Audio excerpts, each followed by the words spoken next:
ଏଇଠି ରଖାହେଇଛି ମାଆଙ୍କର ସବୁ ଘୋଡ଼ା ଆଉ ଶଙ୍ଖା ସିନ୍ଦୁର ବନ୍ଧା ହେଇଛି। ହ୍ୟାଲୋ ଏଭ୍ରିୱାନ୍, ଜୟ ଜଗନ୍ନାଥ, ଗୁଡ୍ ମର୍ଣ୍ଣିଂ। ଆପଣମାନଙ୍କୁ ସ୍ୱାଗତ କରୁଛି ଆଉ ଗୋଟେ ନୂଆ ଫ୍ରେଶ୍ ବ୍ଲଗ୍ରେ। ତ ଯେମିତି କାଲିର ବ୍ଲଗ୍ସ ଏଇଠି ଏଣ୍ଡ ହେଇଥିଲା, ତ ଆଜିର ବ୍ଲଗ୍ ଡାଇରେକ୍ଟଲି ଏଠୁ ହିଁ ଷ୍ଟାର୍ଟ ହେଉଛି। ଏଇଟା ହେଉଛି ପ୍ରଭାତଙ୍କ ଗାଁ। ତ ଆମେ ଆସିଛୁ ଏବେ ପ୍ରଭାତଙ୍କ ଗାଁକୁ କାଲି। ତ ତାଙ୍କ ମାଆଙ୍କ ଦେହ ଟିକେ ଭଲ ନଥିଲା, ତ ଏମିତି ଖରା ଫରା ଯେଉଁ ହେଉଛି, ବୟସ୍କ ଲୋକ ହେଲେଣି, କିଛି ନା କିଛି ତ ଶରୀର ଅଛି ନା ଖରାପ ହେବ। ତ ସେଥିପାଇଁ ଆମେ ସକାଳୁ ସକାଳୁ ମୁଁ ଯାଇଥିଲି ଛାଡ଼ିବାକୁ ମାଉସୀକୁ ଏବେ ଡକ୍ଟର ପାଖକୁ।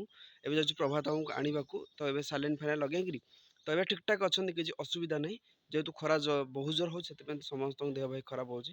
ତ ଆପଣମାନେ ଦେଖିକିରି ଚଳାଚଳି କରନ୍ତୁ। ନୂଆ ବର୍ଷା ଆସୁଛି, ତ ସମସ୍ତଙ୍କ ଦେହ ପାଖାପାଖି ଏଇ ସମୟରେ ଖରାପ ହୁଏ।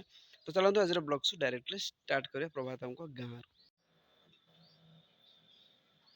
ମୁଁ ଆଜି ଆସିଛି ନୟାଗଡ଼ ଡିଷ୍ଟ୍ରିକ୍ଟର ଆଡ଼ଗଡ଼ା ପାଖାପାଖି ଦୁଃଖାପଲ୍ଲୀ ଗୋଟେ ଗାଁ ଅଛି, ସେଇଠିକି ଆସିଛି। ତ ଏଇଠି ପୁରା ଦେଖିବ, ପୁରା ଜଙ୍ଗଲ ହିଁ ଜଙ୍ଗଲ। ତ ପଛପଟା ପୁରା ଅଛି, ଜଙ୍ଗଲ ଅଛି। ତ ଏଇଟା ହେଉଛି ପ୍ରଭାତଙ୍କର ଗାଁ। ତ ଇଣ୍ଟରେଷ୍ଟିଂ କଥା, ତ ଏଇଠି ମୁଁ ଆସିବାର ମୁଖ୍ୟ କାରଣ, ଏଇ ଜାଗାକୁ ସ୍ପେଶାଲି ଆସିବାର ମୁଖ୍ୟ କାରଣ, ତ ପଛପଟେ ଦେଖିଥିବେ ମାଆଙ୍କର ମନ୍ଦିର ଅଛି। ତ ମାଆଙ୍କ ନାଁ ହେଉଛି ବ୍ରାହ୍ମଣ ଦେବୀ। ତ ପ୍ରତ୍ୟକ୍ଷ ମା, ତ ଯେମିତି ନିଜ ଜନ୍ମ କଲା ମା ଯେମିତି ଆମକୁ ଯେତିକି ଭଲ ପାଏ, ଏ ମା ବି ଜଙ୍ଗଲର ମା ସେମିତି ସମସ୍ତଙ୍କୁ ଭଲ ପାଆନ୍ତି। ଯଦି ଆପଣ ତାଙ୍କ ପ୍ରତି ସତରେ ସ୍ନେହ ପ୍ରେମ ଭାବ ମନ ରଖିକି ତାଙ୍କୁ ଭଲ ପାଇବେ, ସିଏ ବି ଆପଣଙ୍କୁ ବହୁତ ଭଲ ପାଇବେ। ଯୋଉଟା ମାଆର ଭଲ ପାଇବା ଯୋଉ କୃପା ଥାଏ, ସେଇଟା ଅପାର। ତାର କୌଣସି ମାନେ କଣ ସମୁଦ୍ରର ଢେଉ ପରି ବି ସେଇଭଳିଆ। ସମୁଦ୍ର ଯେତେ ପାଣି ଅଛି ତାଠୁ ବି କମ୍ ହେଇଯିବ। ତ ଏମିତିର ମାଆର ମନ୍ଦିର ରଖାଯାଇଛି ଜଙ୍ଗଲ ଭିତରେ, ଜଙ୍ଗଲର ରାଣୀ।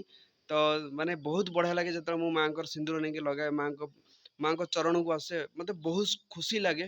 କାହିଁକି ନା ଯିଏ ସୃଷ୍ଟିର କର୍ତ୍ତା, ଯାହା ପାଇଁ ସୃଷ୍ଟି ତିଆରି ହେଇଯାଇଛି, ଭଗବାନ, ତାଙ୍କ ଚରଣକୁ ଆସିଲେ ଆପଣଙ୍କୁ କୋଉ ଭଳିଆ ଲାଗିବ। ଏଇଠି ରଖାହେଇଛି ମାଆଙ୍କର ସବୁ ଘୋଡ଼ା ଆଉ ଶଙ୍ଖା ସିନ୍ଦୁର ବନ୍ଧା ହେଇଛି। ତ ଏଇଠି ଦେଖିବେ କେମିତି ସବୁ ବନ୍ଧା ହେଇଛି ଶଙ୍ଖା ସିନ୍ଦୁର, ଆଉ କେମିତି କେମିତି ଛିଟ ସବୁ ବନ୍ଧା ହେଇଛି। ତ ମାଆ ଅଛନ୍ତି ଏଇଠି, ପୁରା ପୂଜାପୂଜି ହେଉଛନ୍ତି। ଆଉ ଏଇଠି ମାନେ ଆଈ ଆସନ୍ତି ପୂଜା କରିବା ଲାଗି। ଆଉ ଏଇଠି ଶଙ୍ଖା ସିନ୍ଦୁର ଧୂପ ସବୁ ଦୀପ ଲଗାଯାଏ। ଏଇ ସାଇଡ୍ଟା ପୁରା ଯଦି ଦେଖିବେ, ପୁରା ଜଙ୍ଗଲ ହିଁ ଜଙ୍ଗଲ। ତ ଏଇଠି ଦେଖନ୍ତୁ କୌଣସି ସାଉଣ୍ଡ ନାହିଁ, କୌଣସି ଆବାଜ ନାହିଁ, ପୁରା ଜଙ୍ଗଲ ହିଁ ଜଙ୍ଗଲ। ଆଉ ଏଇପଟେ ସବୁ କାଜୁ ଗଛ, ବହୁତ ସାରା କାଜୁ ଗଛ ରଖାଯାଇଛି। ଆଉ ଏଇଟା ପୁରା ଭିତରଟା ପୁରା ଜଙ୍ଗଲ ଅଛି। ପୁରା ଏଇଟା ମାନେ କେତେ ଦୂର ଅଛି ସେଇଟା ବି ମୁଁ ଜାଣିନି, ତା ଭିତରକୁ ଯାଇନି। କାହିଁକିନା କେବେ ଆମ ଆଡ଼େ ଜଙ୍ଗଲ ନାହିଁ, ମୁଁ କେବେ ଜଙ୍ଗଲକୁ ଯାଇନି। କିନ୍ତୁ ଆ ଭିତରଟା ପୁରା ଜଙ୍ଗଲ ହିଁ ଜଙ୍ଗଲ ଅଛି। ଏଇ ଯୋଉ ଘଣ୍ଟିଟା ଲାଗିଛି ମାଆଙ୍କ ପାଖରେ, ଏଇଟା ଆମେ ଆଣିଥିଲୁ ଉତ୍ତରାରୁ ପ୍ରଭାତ। ଏବେ ଷ୍ଟାର୍ଟ ହେଇଗଲା ବର୍ଷା। ତ ଦିନରେ ବହୁତ ଗରମ ଲାଗୁଥିଲା ଖରା ହେଇକିରି, ତ ଏବେ ଟିକେ ଟିକେ ବର୍ଷା ଲାଗୁଛି, ବଢ଼ିଆ ଲାଗୁଛି। ତ ଭାବୁଛି ବର୍ଷା ଯଦି ଘଣ୍ଟେ 2 ଘଣ୍ଟା ହୁଅନ୍ତା, ବଢ଼ିଆ ଲାଗନ୍ତା। କାଲି ବର୍ଷା ହେଇ ପୁରା ଲାଇନ୍ ପଳେଇଥିଲା, ଯୋଉ ଘଡ଼ଘଡ଼ି ସହିତ ବର୍ଷା ହେଲା, ମାନେ 2-4 ଘଣ୍ଟା ବର୍ଷା ହେଲା। ପୁରା କାଲି ପୁରା ଲାଇନ୍ ନଥିଲା, ପୁରା ଆଜି ବି ଲାଇନ୍ ନଥିଲା। ତ ଲାଇନ୍ ଆସିଲା କେତେ 1:30 2ଟା ପାଖାପାଖି ଲାଇନ୍ ଆସିଲା। ତ ମୋବାଇଲରେ ଟୋଟାଲି ଚାର୍ଜ ନଥିଲା, କିଛି ଭିଡ଼ିଓ ଫିଡ଼ିଓ ବନେଇ ନଥିଲି। ତ ଏବେ ଜଷ୍ଟ ଚାର୍ଜ କରି ଭିଡ଼ିଓ ସୁଟ୍ କରୁଛି। ତ ଏଇଟା ହେଉଛି ପ୍ରଭାତଙ୍କ ଗାଁ। ତ ଦେଖିପାରୁଥିବେ ଗାଁର କେମିତି ଥାଏ। ତ ବଳଦ ଗାଈ ଏମିତି ଗାଁରେ ବାହାରେ ବନ୍ଧା ହୁଅନ୍ତି।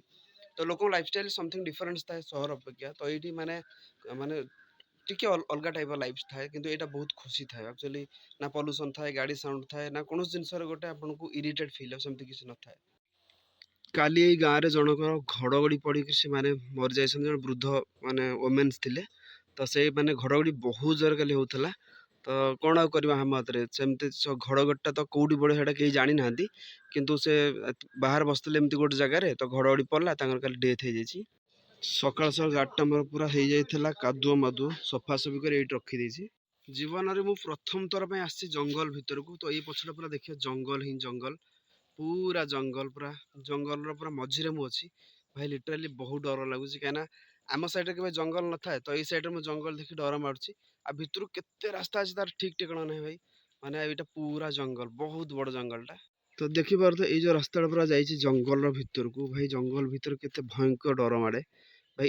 ଏଇ ଜଙ୍ଗଲଟା ତ ଛୋଟ ଛୋଟ ଗଛ ଲାଗୁଛି, ଆଉ ବଡ଼ ବଡ଼ ଜଙ୍ଗଲରେ କେତେ ଗଛ ଥାଏ ପୁରା, ଆଉ ବାଘ ଭାଲୁ ଥାନ୍ତି ସେଠି। ତ ଏବେ ଆସିଗଲା ଆମ ଖାଇବା। ମୁଗ ଡାଲି ହେଇଯାଇଛି, ଭାତ, ଆଉ ଏଇଟା ଗୋଟେ ମାନେ ସଜନା ଛୁଇଁ ପୋଟଳ ପଡ଼ି ଗୋଟେ ହେଇଯାଇଛି, ମାନେ ମସଲା ଟାଇପ୍ର ହେଇଛି। ମାନେ ଏଇଟା ଦିଆଯାଇଛି କ'ଣ କହିଲେ, ଆମର ଯୋଉ ବେସର। ଏଇଠି ପିଆଜ ଅଛି, ଏଇସା ଲଗେଇ ଖାଇଦେବା। ଆମେ ରିଟର୍ନ ପଳେଇ ଆସିଲୁ ପ୍ରଭାତଙ୍କ ଗାଁରୁ। ତ ଏବେ ପହଞ୍ଚିଗଲୁ ଭୁବନେଶ୍ୱରରେ। ଖରାବେଳେ ମୁଁ ଶୋଇ ପଡ଼ିଥିଲି, ଦେଖିବା ଆଖି କେତେ ବଡ଼ ବଡ଼ ହେଇଯାଇଛି, କାହିଁକିନା ଥଣ୍ଡା ଫଣ୍ଡା ଟିକେ ହେଇଯାଇଥିଲା। ତ ଟାଇମ୍ ଆସି ହେଇଗଲାଣି ରାତି 11ଟା। ଆମ ଖାଇବା ପିଇବା ସରିଗଲାଣି, ଯେ ଶୋଇବୁ, ଏଡ଼ିଟିଂ କରିବାର ଅଛି।